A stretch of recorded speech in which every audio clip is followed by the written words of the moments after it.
Political and economic change. Mexican history dates back to its independence in 1821, but many influences on its political system developed much earlier.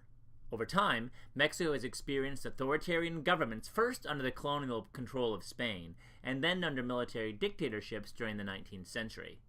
The 19th century also saw populist movements influenced by democratic impulses, accompanied by violence, bloodshed, and demagoguery. The first decades of the 20th century saw an intensification of violence as the country sank into chaos and the political system was characterized by serious instability and rapid turnover of political authority. Stability was regained by resorting to authoritarian tactics that remained in place until the latter part of the century. In recent years, Mexico has shown clear signs of moving away from authoritarianism toward democracy. Economic changes in Mexico have been no less dramatic. For most of its history, Mexico's economy was based on agriculture, along with other primary sector activities such as mining.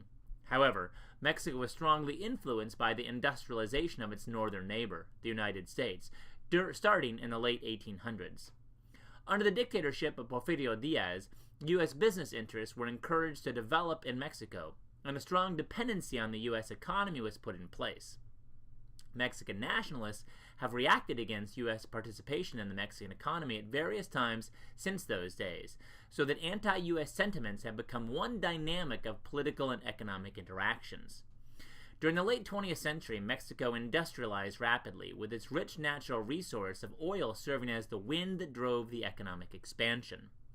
Mexico has struggled since then to break its dependency on one product, especially after the sudden drop in oil prices during the early 1980s sent the Mexican economy into a tailspin.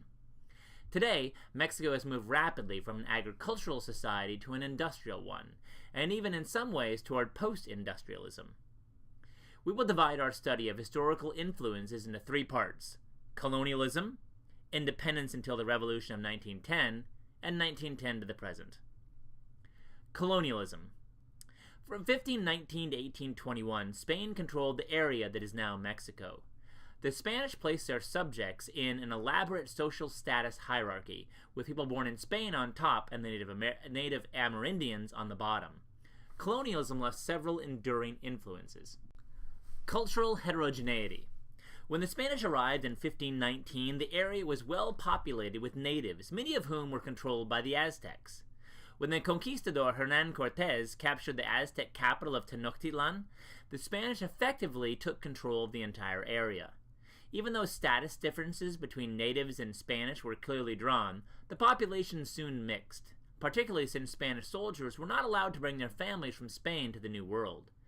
Today, about 60% of all Mexicans are mestizo, a blend of the two peoples. But areas far away from Mexico City, particularly to the south, remain primarily Amerindian. Catholicism.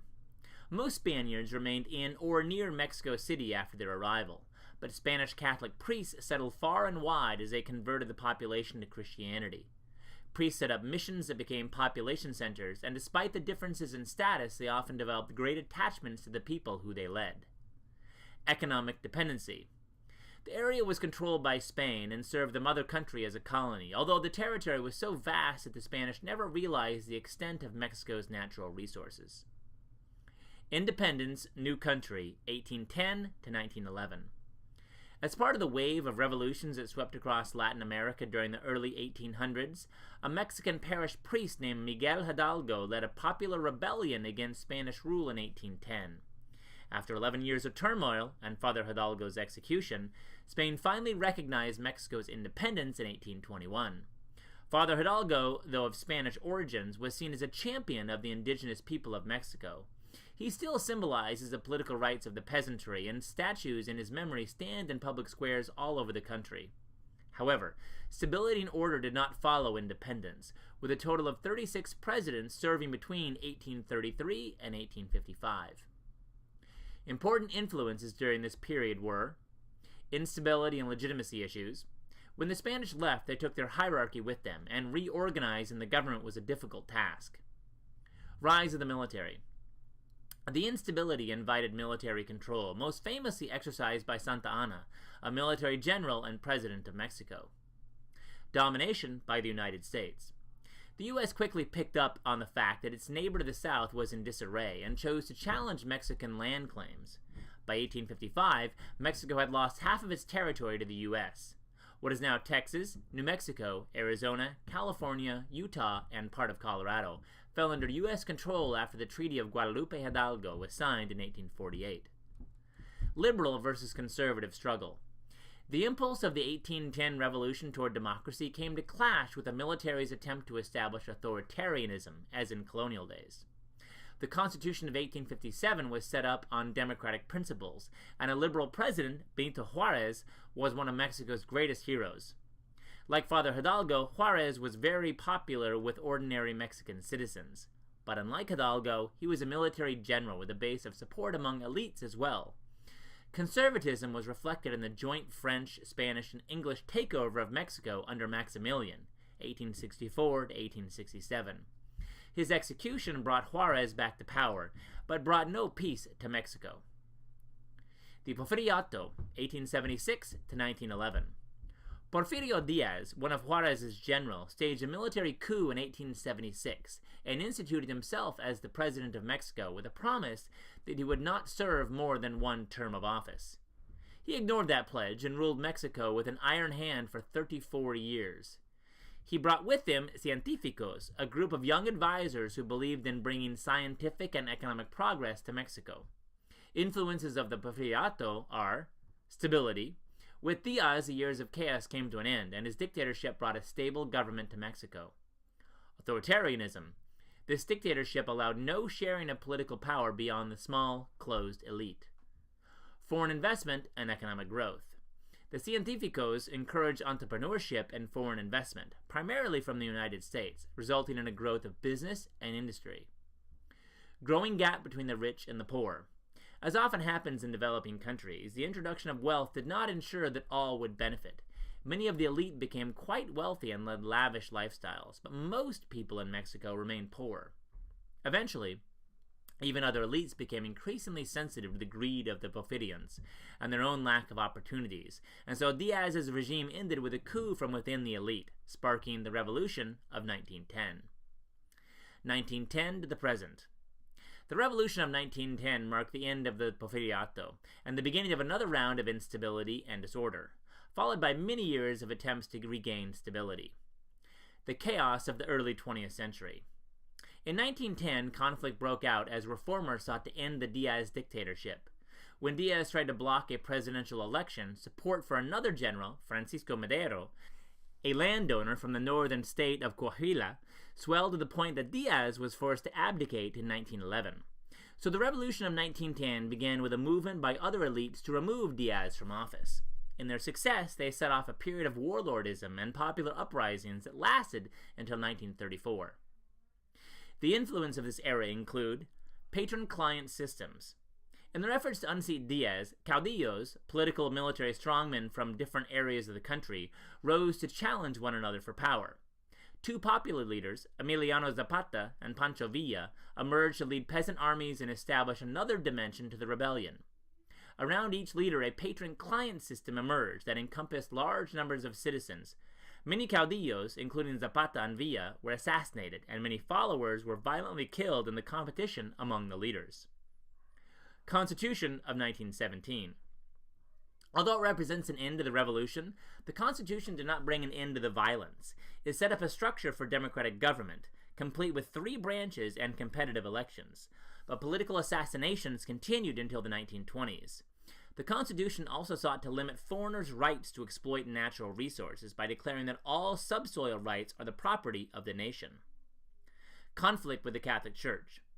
The Cristero Rebellion broke out in the 1920s as one of the bloodiest conflicts in Mexican history, with hundreds of thousands of people killed, including many priests. Liberals saw the church as a bastion of conservatism and put laws in place that forbid priests to vote, restricted church-affiliated schools, and suspended religious services. Priests around the country led a rebellion against the new rules that contributed greatly to the chaos of the era. The establishment of the PRI. Finally, after years of conflict and numerous presidential assassinations, President Calles brought caudillos together for an agreement in 1929. His plan, to bring all caudillos under one big political party, was intended to bring stability through an agreement to pass around the power from one leader to the next, as the presidency changed hands. Each president could only have one 6-year term, sexenio, and then must let another leader have his term. Meanwhile, other leaders would be given major positions in the government to establish their influence. This giant umbrella party, the PRI, Institutional Revolutionary Party, institutionalized the revolution by stabilizing conflict between leaders. Other parties were allowed to run candidates for office, but the umbrella agreement precluded them from winning. The Cárdenas upheaval, 1934 to 1940. When Calles' term as president was up, Lázaro Cárdenas began a remarkable sexenio that both stabilized and radicalized Mexican politics. Cárdenas, sometimes called the Roosevelt of Mexico by U.S. scholars, gave voice to the peasant demands from the Revolution of 1910, and through his tremendous charisma brought about many changes. Redistribution of land. Land was taken away from big landowners and foreigners and redistributed as ejidos, collective land grants to be worked by the peasants. Nationalization of industry. Foreign business owners who had been welcome since the time of Diaz were kicked out of the country, and much industry was put under the control of the state. For example, Pemex, a giant government-controlled oil company, was created. Investment in public works. The government built roads, provided electricity, and created public services that modernized Mexico. Encouragement of peasant and union organizations. Cárdenas welcomed the input of these groups into his government, and they formed their own camarillas with leaders that represented peasants and workers in the president's cabinet. Concentration of power in the presidency. Cárdenas stabilized the presidency, and when his sexenio was up, he peacefully let go of power, allowing another caudillo to have the reins of government. The strategy of state-led development that Cárdenas followed is called import substitution industrialization. ISI employs high tariffs to protect locally produced goods from foreign competition, government ownership of key industries, and government subsidies to domestic industries. Since there was relatively little money in private hands to finance industrialization, the government took the lead in promoting industrialization. Although including peasant and union organizations in the policymaking process is a populist touch, the Cárdenas government is still an example of state corporatism, with the president determining who represents different groups to the government. The emergence of the técnicos in the pendulum theory. 6 years after Cárdenas left office, Miguel Alemán became president, setting in place the pendulum theory. Alemán rejected many of Cárdenas' socialist reforms and set Mexico on a path of economic development through economic liberalization, again encouraging entrepreneurship and foreign investment. He in turn was followed by a president who shifted the emphasis back to Cárdenas style reform, setting off a back-and-forth effect. Socialists reformed to free market economic development and back again. As Mexico reached the 1970s, the pendulum appeared to stop, and a new generation of técnicos, educated, business-oriented leaders, took control of the government and PRI with a moderate free market approach to politics. In many ways, the pendulum swung between modernization and dependency theories, with the government eventually settling on modernization theory. By the 1980s, Mexico practiced neoliberalism, a strategy that calls for free markets, balanced budgets, privatization, free trade, and limited government intervention in the economy. By the 1950s, Mexico was welcoming foreign investment, and the country's GNP began a spectacular growth that continued until the early 1980s. This Mexican miracle, based largely on huge supplies of natural gas and oil, became a model for less developed countries everywhere. With the oil bust of the early 1980s, the plummeting price of oil sank the Mexican economy and greatly inflated the value of the peso. Within PRI, the division between the politicos, the old-style caciques who headed camarillas, and the técnicos began to grow wider, as demand for political liberalizations grew in intensity.